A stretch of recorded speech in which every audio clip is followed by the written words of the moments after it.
Hello YouTube world. এখনও যেহেতু আমার অনেক বন্ধু হয়নি, তো বন্ধুদেরকে তো স্বাগত জানাতে পারছি না। এটা প্রথম ভিডিও। এই প্রথম ভিডিওতে আমি আমার কুকিং দিয়ে স্টার্ট করছি। যেহেতু আমার চ্যানেলের নাম ইনফরমেশন উইথ এসকে, তো আমার চ্যানেলে অনেক ইনফরমেশন জাতীয় ভিডিও তোমরা পেয়ে যাবে। তো আজকে আমি ছোট্ট ইলিশ মাছ দিয়ে একটা রেসিপি করছি। এই রেসিপিটা শুধু ইলিশ মাছ নয়, সঙ্গে লাউ পাতাও যাবে। আর এত সহজে এই রেসিপিটা হয়ে যায় তোমরা ভাবতেও পারবে না। তার জন্য ছাদে চলে আসলাম। ছাদে দেখো কত সুন্দর রেন লিলি ফুল গাছ হয়ে রয়েছে। এই রেন লিলি ফুল গাছগুলো কিন্তু বর্ষাকালে জল পেলেই একমাত্র ফোটে। এটা আমার বাড়ির তরুলতা গাছ, কত সুন্দর হয়েছে না।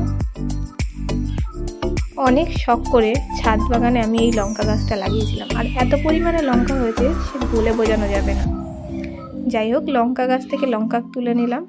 যেহেতু লাউ পাতা দিয়ে আমি ইলিশ মাছ রান্না করবো, তো লাউ পাতাও তুলে নেব। এর আশেপাশে যেগুলো হয়ে রয়েছে এগুলো কিন্তু লাউ পাতা নয়। এখন আমি যেটা তুলবো সেটাই লাউ পাতা।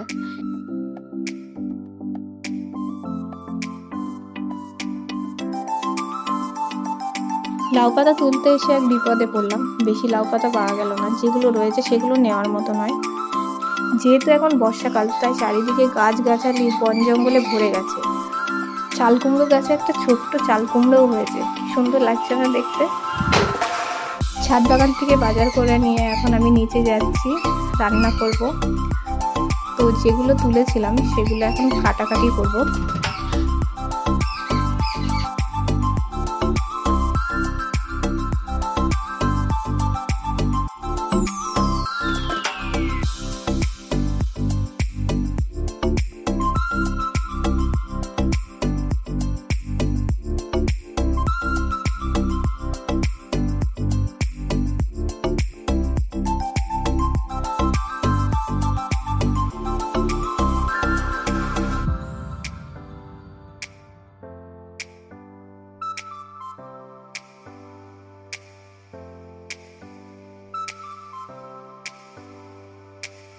এরপর শিলে সর্ষে আর জিরে দিয়ে বেটে নেব।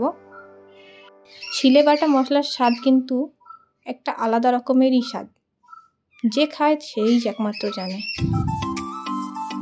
এই বাটাবাটির পর শিলের ধোয়া যে জলটা থাকে, এই জলটা কিন্তু রান্নাতে দিলে পারে স্বাদ আরও বেড়ে যায়।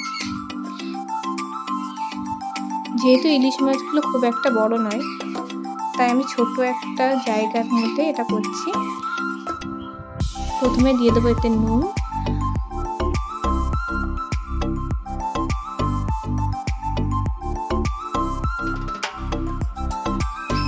তারপর দিয়ে দিচ্ছি হলুদ গুঁড়ো, চেরা কাঁচা লঙ্কা আর লাউ পাতা। যে মশলাটা করেছিলাম ওই মশলাটাও দিয়ে দিলাম।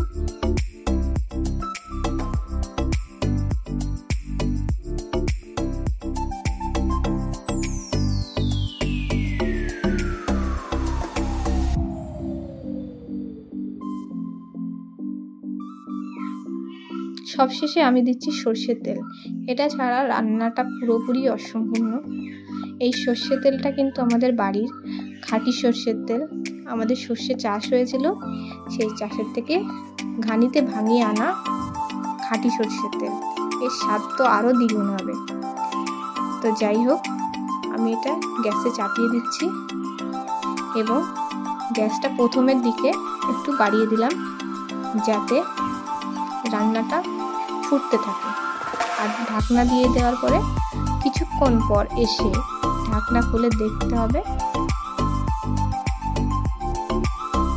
যখন প্রায় ফুটে যাবে তখন একটু গ্যাসের ফ্লেমটা লো করে দিতে হবে, যাতে তলা দিয়ে ধরে না যায়। আর মাঝে মাঝে এসে তো একটু নাড়াচাড়া দিতেই হবে।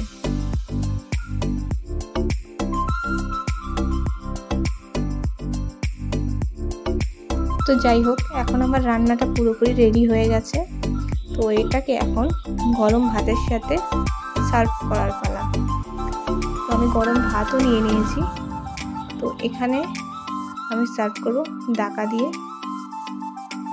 এই রেসিপিটা কিন্তু অনেক সহজ, যে কেউ বাড়িতে বানিয়ে ফেলতে পারে, তাই না? তো তোমরা এটা বাড়িতে বানিয়ে করো আর খেয়ে আমাকে জানিও যে কেমন লেগেছে। এই ভিডিওটা যদি খুব ভালোভাবে লোকের কাছে পৌঁছায়, আমি মনে করি যে যারা রান্না পারে না তারাও কিন্তু এই রান্নাটা পেরে যাবে। আর ভিডিওটা ভালো লাগলে লাইক, কমেন্ট এবং শেয়ার করে দিও। Thank you.